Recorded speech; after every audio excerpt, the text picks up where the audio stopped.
ধরা পড়ল এক ভাইরাল ছবি। 17 বছরের কিশোর চালাচ্ছে তার বাবার BMW গাড়ি, অন্যদিকে সেই গাড়ির বনেটের উপর শুয়ে আছে এক ব্যক্তি।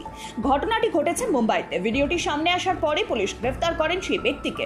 পুনের পর্শে দুর্ঘটনায় নয়া মোড়। গাড়ি চালক নাবালকের রক্তের নমুনা পরীক্ষা করার বদলে নষ্ট করে দেওয়ার অভিযোগে গ্রেফতার হলেন সরকারি হাসপাতালের 2 চিকিৎসক।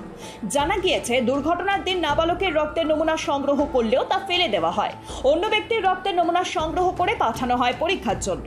ঝাড়খণ্ড রাজ্যের রাজধানী রাঁচিতে কর্মচারীরা এক ব্যক্তিকে মদ পরিবেশন করতে অস্বীকার করায় সেই ব্যক্তি নিজের রাইফেল দিয়ে বাইরে থাকা ডেস্কো জকিকে গুলি করে হত্যা করে।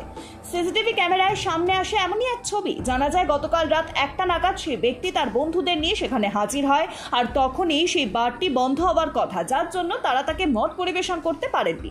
এরপরই শুরু হয় তর্ক বিতর্ক। তখনই সেই ব্যক্তি গুলি করেন এক ডিস্কো জকিকে। শনিবার মধ্যরাতে দিল্লির একটি শিশু হাসপাতালে ভয়াবহ আগুন লাগে, যার জেরে মৃত্যু হয় 7 সদ্যজাতের। চিকিৎসা চলাকালীন মৃত্যু হয় 6 জনের এবং রবিবার সকালে মৃত্যু হয় আরও এক শিশুর। ঘটনায় হাসপাতাল মালিকের বিরুদ্ধে মামলা রুজু হলেও আপাতত তিনি পলাতক। মালদা জেলার ভুতুনি থানার হরচন্দ্রপুর এলাকায় গভীর রাতে ডাকাতির চেষ্টা। হাতে বন্দুক উঠিয়ে 5 রাউন্ড গুলি চালিয়ে দাপিয়ে বেড়ায় দুষ্কৃতীরা। তবে সিভিক ভলেন্টিয়ার মোতায়েন থাকায় বিফলে যায় ডাকাতির চেষ্টা।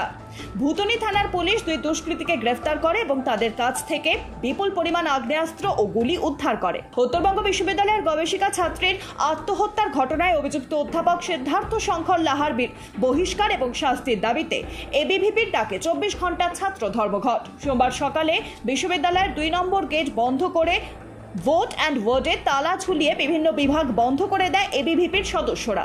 গত 16ই মে শিব মন্দির ঘরে গবেষক ছাত্রের ঝুলন্ত মৃতদেহ উদ্ধার হয়, যা ঘিরেই আন্দোলন।